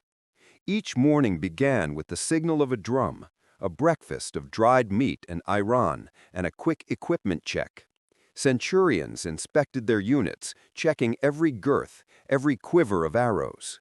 Subutai personally inspected the forward detachments, his keen eye noting the slightest shortcomings. "The horse is lame on the left foreleg," he would toss out in passing, and the guilty Disyatnik would pale, hurrying to replace the animal. Jochi spent more time in contemplation over the leather map, mentally calculating the enemy's possible reactions. The camp of Han Arslanbek of the Kipchaks. In the camp of the Kipchak Khan, pitched in a fertile valley between hills by the Yayak River, growing confusion reigned. For the third week, messengers one after another brought alarming news. A young warrior named Kuk Tirmir, covered in dust and sweat, ran into the Han's yurt, not hiding his panic. "They are coming here, father. I saw their vanguard myself. Tumens countless as locusts. Their patrols race across the steppe like ghosts. It's impossible to tell where their main force is." Arslanbek, a man of about 50, with a full gray beard, sat on felt rugs, his face grim. Beside him stood other influential Beks, the warlike Ali Bek from the Uran clan, known for his bravery in battles with the Khwarezmians, and the old, cunning Baimurat, who had seen many enemies in his time. The air in the yurt was thick with the smell of old leather, kumis, and anxiety. Ali Bek, hot-headed and impulsive, slammed his fist on the carved wooden table. "They want what they always do. Our cattle, our women. We must gather the militia and fight them at the Gayak crossing. Let them learn the strength of Kipchak bows. Our ancestors crushed the Kievan princes, and we will scatter these steppe jackals with our whips."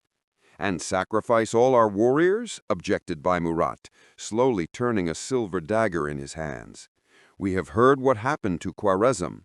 Their army is not a horde, but a well-oiled machine. They do not plunder, they conquer. Shah Muhammad of Khwarezm had 100,000-strong army and the strong walls of Samarkand. Where is he now? His empire has been wiped from the face of the earth." The argument was interrupted by the arrival of a Mongol envoy, an Uyghur merchant in a travel cloak, fluent in Turkic dialects. He bowed with Eastern courtesy and handed Arslanbek a silk scroll with a red hanging seal. "The great Khan Jochi, son of the Scourge of Heaven, offers you peace. Let his army pass through your lands, and you will receive not only 100 pedigree stallions, but also the right to trade with all conquered peoples, from Cathay to Persia. Offer resistance, and your people will share the fate of the Khwarezmians." Ali Bek drew his saber. "This is an insolent threat. We will not grovel before these dogs. I demand this spy be executed." But Arslanbek stopped him with a sharp gesture. His gaze met Baimurat's. The old Bek nodded almost imperceptibly. "We will give our answer tomorrow," he told the messenger, struggling to maintain his dignity. That night, heated debates continued in the Han's yurt. The young warriors, led by Ali Bek, were eager to fight. The elders urged caution.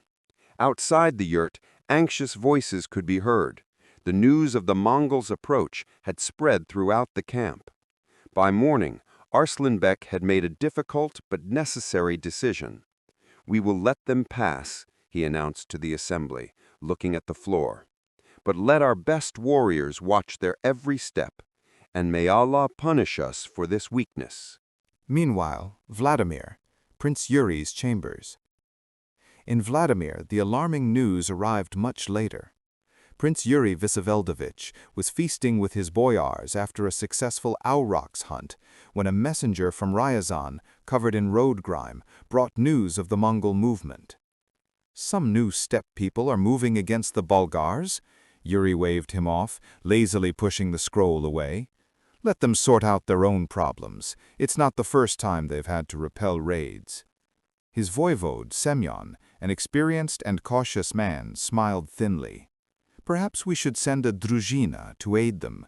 The Bulgars are our trading partners, and we get good silver from them." "What partners?" the prince snorted, sipping mead from a silver chalice. "Competitors. Let them weaken each other. Meanwhile, we'll deal with the Novgorovians. Their Veche passions are boiling over again, and the Ryazan princes have become far too arrogant." A young boyar, Putyata, recently returned from Kiev, tried to object. "My prince, in Kiev they say this threat is more serious than the Pechenegs or Cumans. They say they crushed mighty Khwarez, whose domains were larger than all the Russian principalities combined." But Yuri had already turned to the jesters invited to the feast. No one in the chambers, drowning in candle smoke and the smell of roasted meat, understood the true scale of the approaching calamity. Outside Vladimir's high oak walls, life flowed in its usual course. Bells rang, the market buzzed, children played in the streets. Great Bulgar, 2 weeks before the siege. In the capital of Volga, Bulgaria, the usual bustle prevailed. The narrow, wood-paved streets were crowded with merchants, Bulgars in pointed hats, Russians in long shirts, even overseas guests from Persia. The air was thick with the smell of leather, spices, and smoke from hundreds of ovens. Emir Abdullah was receiving envoys from Mordvin tribes in his wooden palace, discussing terms for the fur trade. His commander Altenbek reported, "All is quiet on the southern borders. The Kipchaks report movement of some detachments, but it's probably just another raid. Our walls are high, and our troops are ready for defense." No one paid attention to the group of ragged shepherds who appeared on the city's northern outskirts. They were Mongol scouts, flawlessly fluent in Turkic dialects. They visited taverns, listened to conversations, noted every detail of the city's fortifications.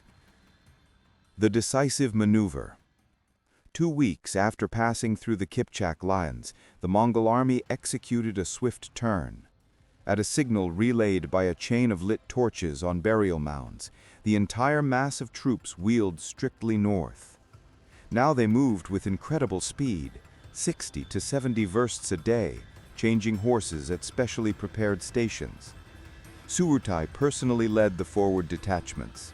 His scouts had already penetrated deep into Bulgar lands, disguised as merchants, shepherds, and beggars. One of them, a young warrior named Harwad, making his way through the forests, reached the Volga and saw the undefended northern approaches to Bulgar. "The city is asleep," he reported, barely catching his breath after days of hard riding. Jochi, studying the reports, nodded to Subutai. "Your plan worked. They are looking the wrong way." The first blows. Emir Abdullah realized the danger only when Mongol patrols appeared within sight of the city walls. Panic erupted in the city. Residents barricaded their homes in terror. Merchants tried to save their goods, and a crush developed in the streets. "How did they get through?" the emir shouted at his commanders in the throne room. "Where is our army? Why weren't we warned?" Altenbek, trying to remain calm, pointed at the map. "We have time to prepare the defense. The walls are high, food supplies for months. We will send messengers to the Russian princes, Yuri of Vladimir and Mikhail of Chernigov. They will help." But it was too late. The advanced Mongol detachments, with swift maneuvers, cut all roads leading to the city. The famed Bulgar cavalry found itself trapped inside the city, deprived of its main advantage, maneuverability. Subutai did not storm the city immediately. He ordered it surrounded by a tight ring and began methodical preparations. In a single night, Mongol engineers and carpenters constructed siege engines, catapults, and battering rams using timber from nearby groves. Work seethed by torchlight. Some chopped trees, others hewed logs, others wove thick ropes from horsehair. In the morning, when the fog over the Volga had not yet lifted, a sinister rumble of war drums sounded over the Mongol camp. The first stone projectiles flew toward the city walls. The city's defenders rushed to their positions in panic, but their archers could not reach the Mongol positions.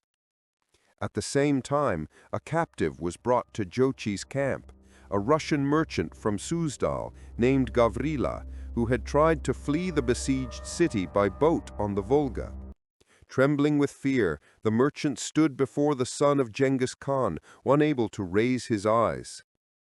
"Tell your prince," Jochi said coldly, toying with the handle of his whip, "that we are coming not only for the Bulgars. Tell him to prepare. Tell him that soon we will knock on his gates ourselves, and ask him, is he ready for what our envoys will bring him?"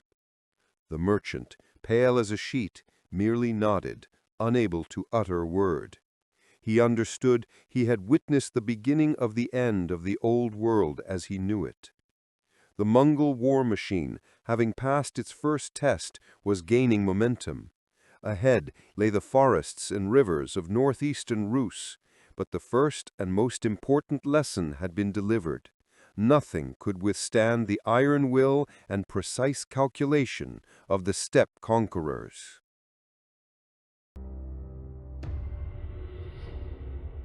Chapter 8.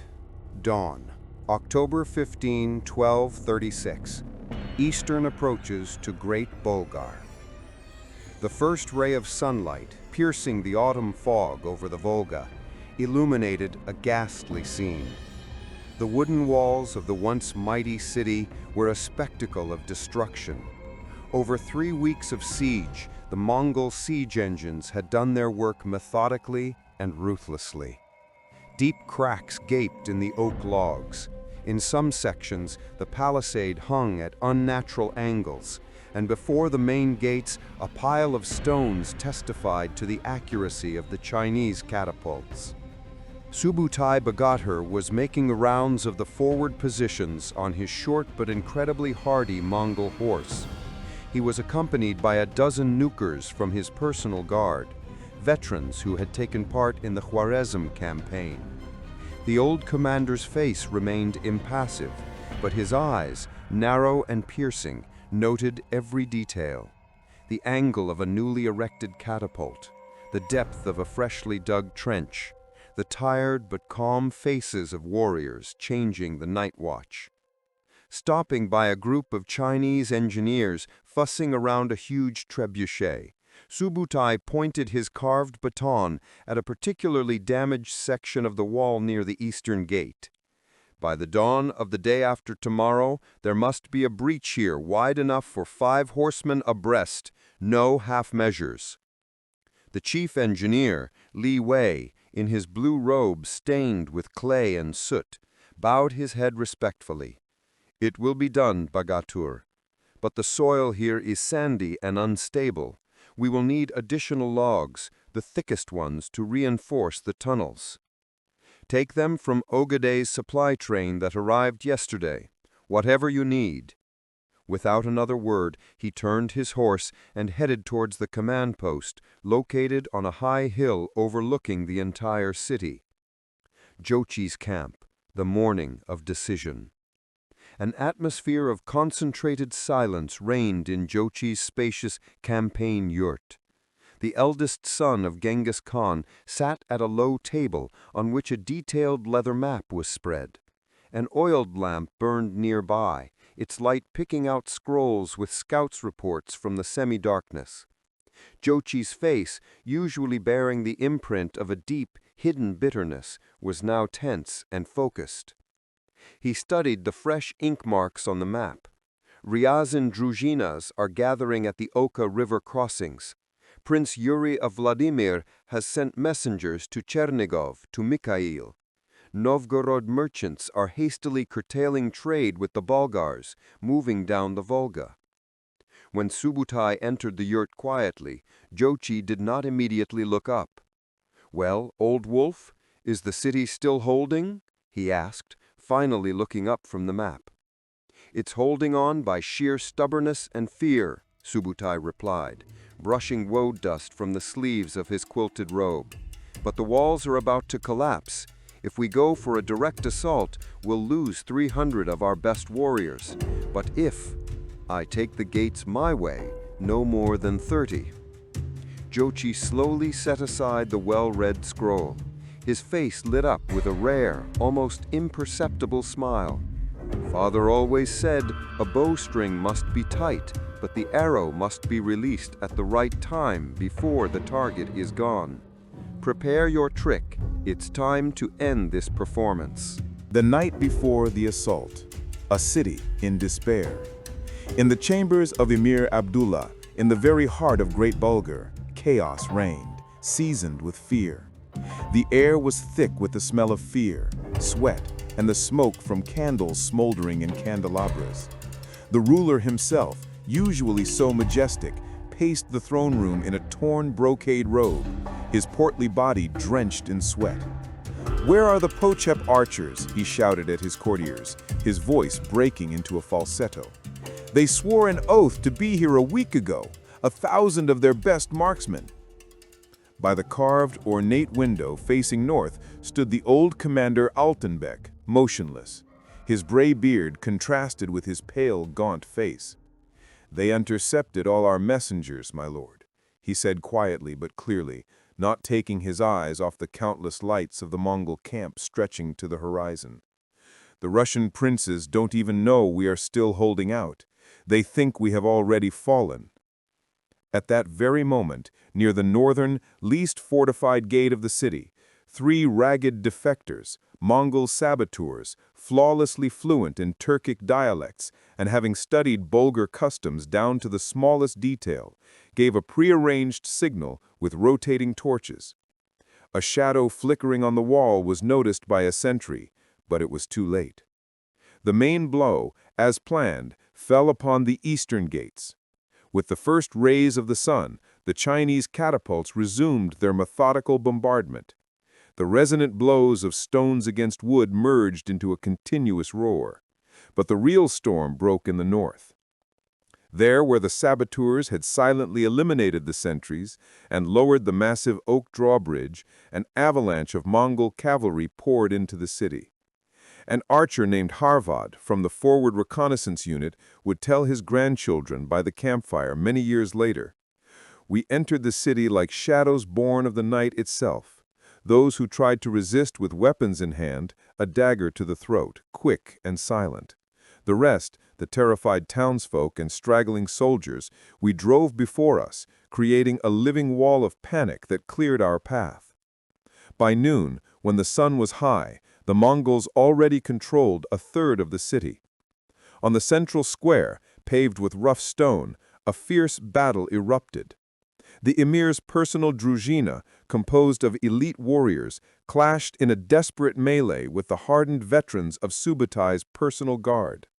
The Bulgar warriors fought with the fury of the doomed, but against the disciplined Mongol tumans, acting as a single mechanism, they stood no chance. The cries of the wounded, the clang of steel, the whinnying of horses, all merged into a deafening symphony of death. The capture of the Emir. Emir Abdullah, realizing the city was falling, made a desperate attempt to escape.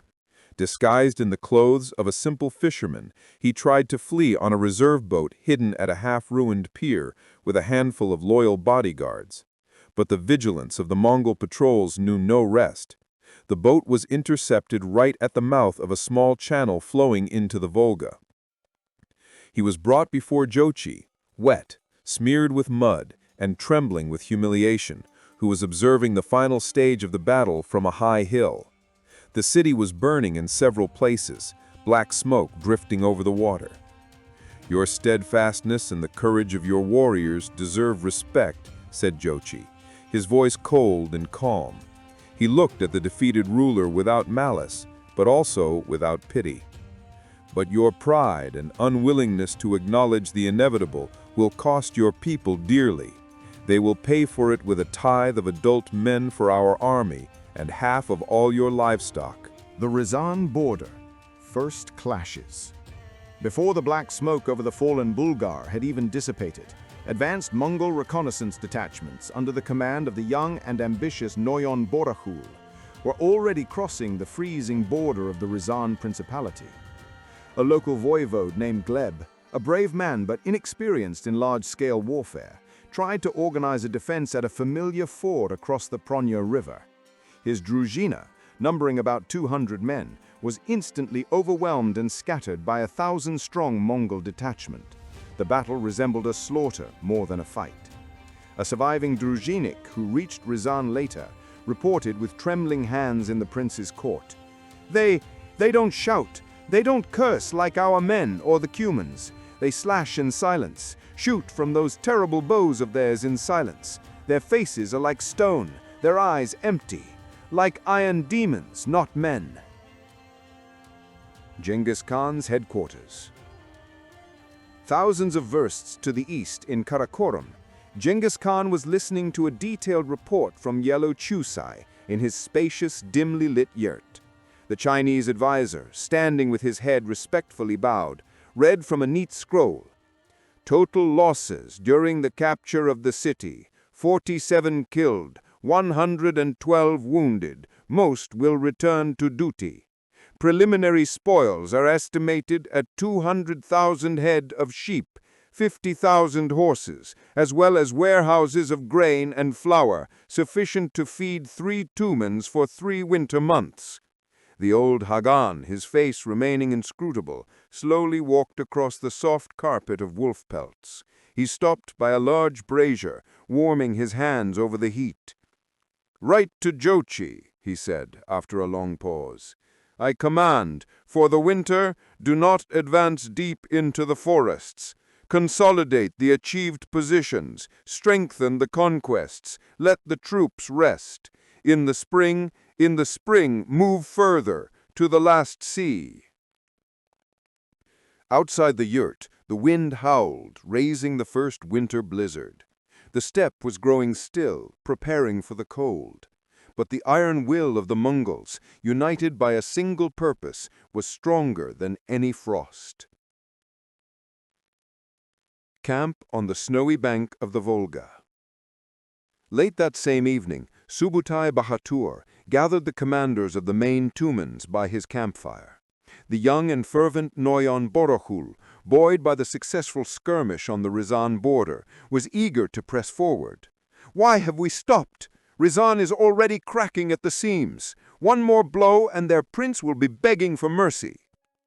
Subutai, without looking at him, threw a dry branch into the fire.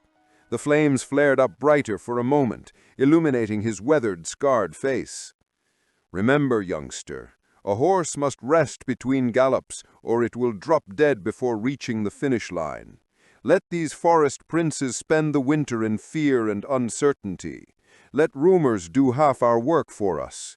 In the spring, they will open the gates of their cities themselves." Outside the camp, the wind howled, lifting a breach of the beginning snowfall. Somewhere in the distance, beyond the veil of the beginning snowfall, the echoes of a new, much more formidable storm could be already sensed. A storm destined to overturn the history of the unfamiliar Russian principalities and change the fate of all Eastern Europe. The path west was open.